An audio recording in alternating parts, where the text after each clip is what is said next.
Hello, everyone, and welcome once again to another episode of Selling Greenville, your favorite real estate podcast here in the greater Greenville area of South Carolina. I am your host, Stan McCune, realtor right here in technically Greer, South Carolina, and you might hear the planes flying over because there's more airplane traffic than we've had the past year, and I live right near the airport.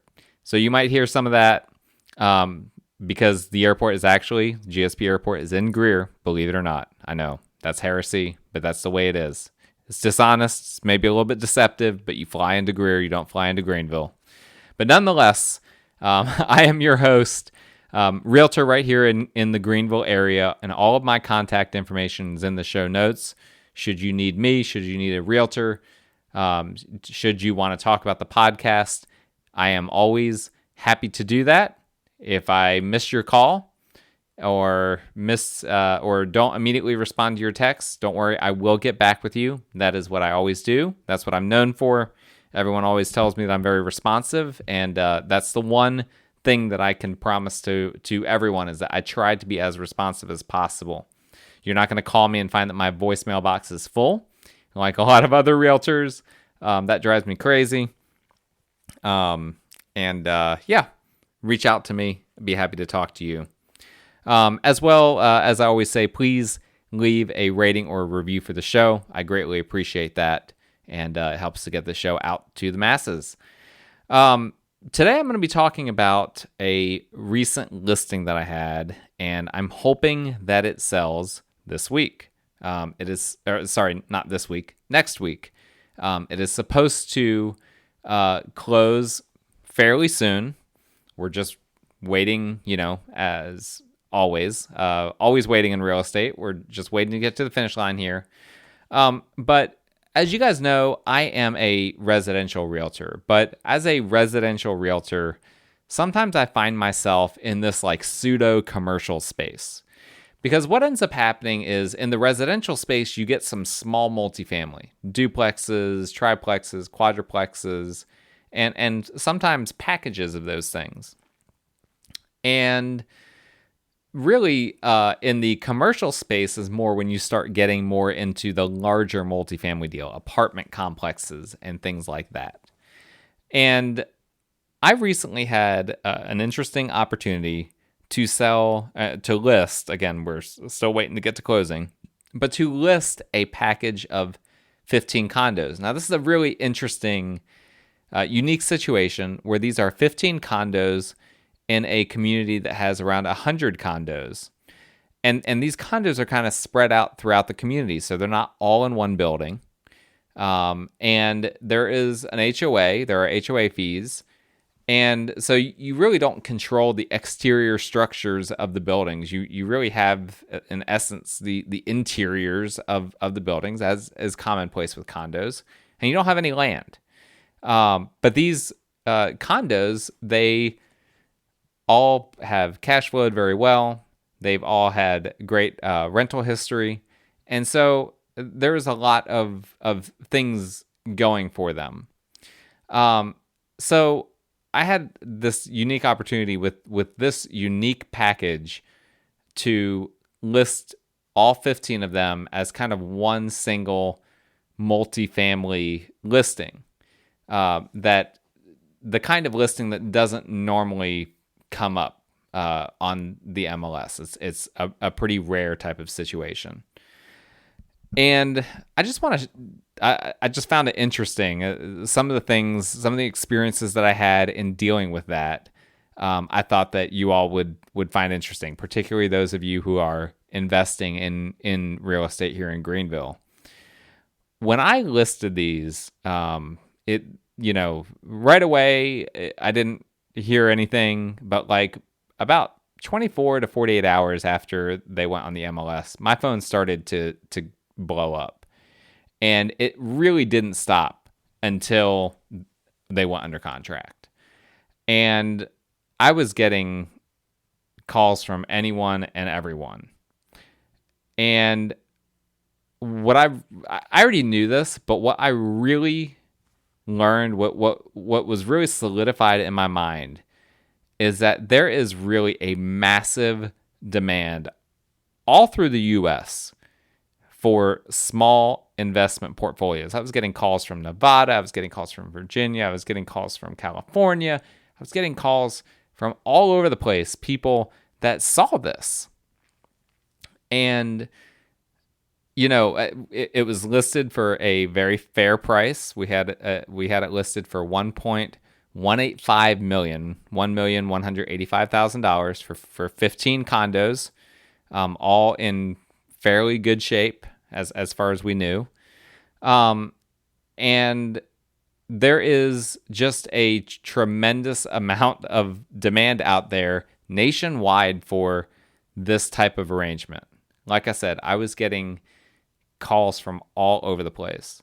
And the impression that I get is that it being in the Greenville area helped, but that this is just a nationwide thing. People are just looking to scoop up these types of deals. And my hunch is that if I had been able to list the whole community, all 100 doors, I probably would have gotten that under contract right away as well. Unfortunately, most of the people in the community, because they're making so much money off these condos, did not want to sell. So I tried to get a few other people to sell, because we had a few sellers together and in on this. But at the end of the day, 15 was the most that we could do. But I was getting calls from people that were like, hey, can you get us more? How many more of these can you get? People telling me, hey, if you ever get another deal like this, please keep my number, call me. It got, honestly, to be overwhelming. It was just like, I don't know how I can possibly, obviously I've got a CRM and whatnot to keep up with different people, but like keeping them all straight, when you get called by 30, 40 different people, it was nearly impossible. So, and interestingly, I got calls from several people that I knew, some people that were, perhaps you're listening to the show, that were like, hey, Stan, why didn't you tell us about this? And, there were various reasons why some people I told the deal to and others I didn't, simply because I know what my clients and what my friends and my colleagues are looking for. And for some people, I didn't feel like this was going to be the good fit for the type of real estate investment that they were looking to do.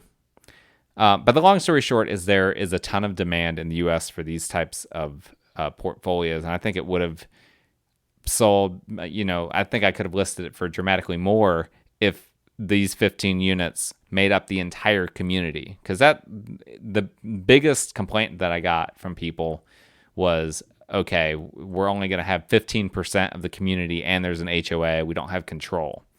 So that was a concern that a lot of people had, which is exactly what I knew would happen. That didn't catch me by surprise at all. But it just reinforced it even more that, okay, if I had the entire community for sale, it would sell in a heartbeat. Another takeaway that I had from this is, and again, this was something that I kind of knew, but I didn't know it to the extent that I know it now. People are desperate to do 1031 exchanges. And if you're not big into real estate investing, you're not sure what a 1031 exchange is. It's a way that if you have a long-term investment in real estate, you can sell that real estate investment, and then within a certain period of time, identify a property to replace it and purchase that property. And then, in essence, your capital gains tax that you would have paid, which would be a lot of money, gets deferred. You can kick that can down the road. And you might want to do that for a variety of reasons. You might want to wait until you have more money to be able to pay your capital gains taxes. Or, if you're playing the long game, at least the way, and you need to talk to a financial advisor or a 1031 intermediary to get more specifics on this. But classes that I've been to, the way it's been taught to me and the way I understand it, and this is not advice, again, got to clarify this. But my understanding is that if you have properties that you have deferred capital gains on by means of 1031 exchanges, and then you die and that property is inherited by your children, that your children do not have to pay that capital gains tax. I don't know all the nuances of the tax law. I mentioned that to someone recently, and they were like, well, what about the death taxes? Like, I don't know how all of that works together. I am not an accountant. Talk to your accountant if you have questions about that. But the long story short is that 1031 exchange is a way to defer and maybe in this very rare situation, make it to where nobody ends up having to pay capital gains tax if you die, of course, and your children inherit the property. And so there are people that are really desperate to do this, because what there is there's once you sell real estate and you're wanting to reinvest the proceeds from that investment that you sold into another investment in order to not have to pay those capital gains right away, you only have a 45-day window when you can legally identify the next property that you're going to purchase. And that is not very long. I mean, 45 days.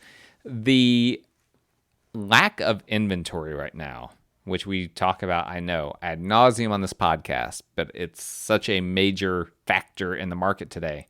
But investors are just desperate. I think this is why I was getting calls from all over the country. A big part of it, these people were looking to do 1031 exchanges and were just like, oh man, I've only got a couple of weeks left to identify a property. I've tried on several of them. None of them have worked out. And here they are. They're kind of stuck. And that's something that, obviously as a realtor, I'm kind of like, I wish I could tap into that market more. I have in the past. I've had several clients over the years do 1031 exchanges.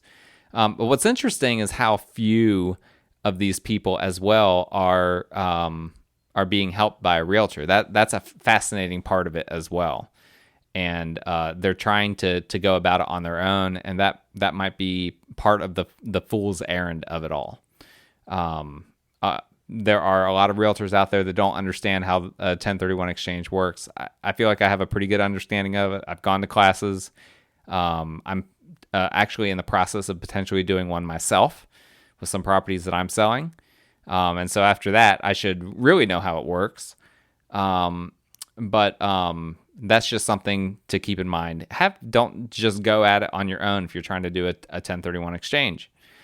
So that was another takeaway. Another major takeaway is, and again, none of these were like I had never realized this before type of takeaways, but it was more just reinforcing it in a very real way, because this is real money, right? Now we're talking about over $1 million deal. Like, this isn't chump change, right? That we're not talking about purchasing, this isn't Joe Blow purchasing a duplex for $250,000. This is real money now. This is the big boys. There is some serious money being thrown around right now. Obviously in the US, but obviously here in Greenville as well. And at the end of the day, the offer that we accepted was an all cash offer. All cash offer. And even the people that were looking to finance it, they were looking to bring a tremendous amount down. One person had, over $700,000 that he was, trying to put down, and then, going to finance the rest. I mean, there is a tremendous amount of money being thrown around in the real estate world right now. And interestingly, some of the people that contacted me, a large number of the people that contacted me about these condos, let me know in one way or another that they were immigrants. And I find that very interesting as well. And I'm not going to try to, I have to be careful when I'm talking about immigration related stuff. This is not a politics podcast. And as a realtor, I have to be careful, in terms of fair housing, how I handle some of the delicacies there. But whatever if you picture, that like, the average person that is buying up these rental properties are just these, American-born hedge fund guys. You got to rethink that. There are some wealthy people from other countries in our nation, and they are looking to buy real estate, and they're looking to spend quite a bit of money doing that.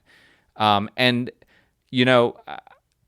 in some ways, some of the questions that they ask, and again, I'm not trying to paint with really broad strokes, but some of the questions I got from some of these people who revealed to me that they were immigrants, they're different questions than what I'm getting from some others. And so it's unique. They're bringing a different perspective. They're bringing a different energy. They're bringing, obviously money into the foray. And so I think that's exciting personally. I like to see that. I like to see a lot of people from a lot of different backgrounds entering the markets and doing real estate transactions. And so there's not a single profile that you can put all these investors under. There is a great amount of diversity in the real estate investor world. Here's another takeaway that I had from it, and this one is a bit different than the others. But accountants being behind right now is majorly complicating the process of people doing these big transactions on like multiple fronts. So there are a lot of accountants right now that they've just gotten crushed by COVID, by all the different stimulus things that the government has done, the PPP loan, which now, there's another deadline for that. All this unemployment, and there's just so many different things that accountants have had to do the past year to year and a half that they've never had to do before. And it's putting them in a bind, and so they're having to stretch themselves really thin and cut the fat out of what they're doing. And in a lot of cases, what I'm hearing over and over again is that their accountants, a lot of people's accountants have not, completed their 2020 taxes yet. They've had to extend that out.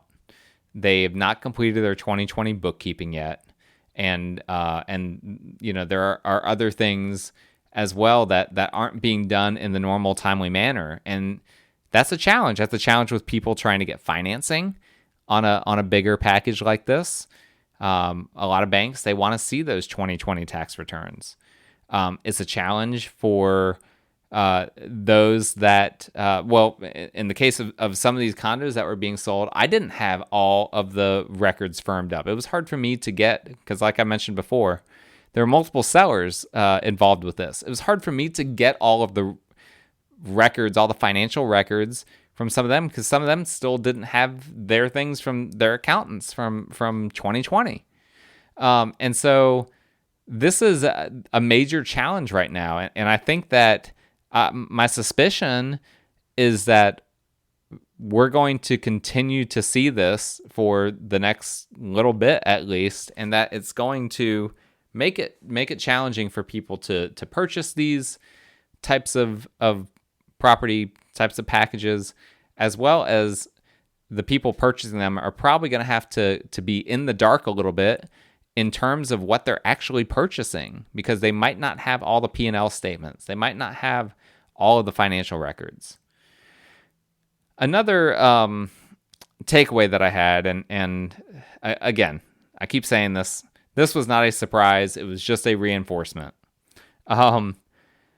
Many of the agents, and I'm not trying to bash other agents out there. I fully understand that. I posted this in the MLS, so this was blasted out to a lot of residential realtors, and some of them were polite enough to admit that they had never dealt with anything like this, and it was a little bit outside their wheelhouse. Nonetheless, many agents that I communicated with, I could immediately tell they did not know what questions to ask. And I can immediately tell which ones did know what questions to ask. It's very, you can assess that if you're in this investment world, which I am. Again, I'm not a commercial agent, but I have kind of a toe dipped in the commercial multifamily business just by virtue of the fact that I've done several smaller multifamily deals, and I'm educated enough on the larger ones as well, to educated enough to be dangerous on it at least. It doesn't take me long to be able to identify, okay, this person has no idea what he or she is talking about. They don't know what question to ask. They don't know how to represent their client. Blah blah blah. They're in over their heads. And on the flip side, there were some that they immediately dove into. You can tell by the abbreviations. They start throwing all these different abbreviations at you. Well, do you have this? Do I need to sign an LOI? And how many P&Ls do you have? And do you have this document, that document? And those are just basic examples, obviously. But those are the ones that when they're speaking the language naturally, it's like, okay, they get it. They know exactly what they're looking for, and they are going about it the right way. They're representing their client well. And the way I approached this, I had all the information kind of teed up and ready to go. But because there's a lot of like delicate financial information that is being revealed as things get divvied out to different people, I was not just putting that on display for everyone. If someone asked me for information, then I had the ability to provide it. My clients gave me that ability to provide that information to people that were trustworthy, that I could provide it to. And again, because this is a unique deal, we weren't doing LOIs and all of that. But nonetheless, I approached it from, hey, part of the evaluation process, as I was listening to these people talking to me, part of the evaluation process for me as a realtor, for me to go present to my clients, hey, here is the type of buyer that I think we're dealing with here. I wanted to hear what questions those agents were asking me. That helped me to understand better the headspace of the buyer, better the headspace of the agent, to better understand what type of a transaction this is going to be. Is this going to be the type of transaction where they're going to want to do a tremendous amount of due diligence, have a gazillion inspections done? If that's the case, this isn't really a great property to be having a gazillion inspections done. I mean, we got 14 out of the 15 units occupied. How are we gonna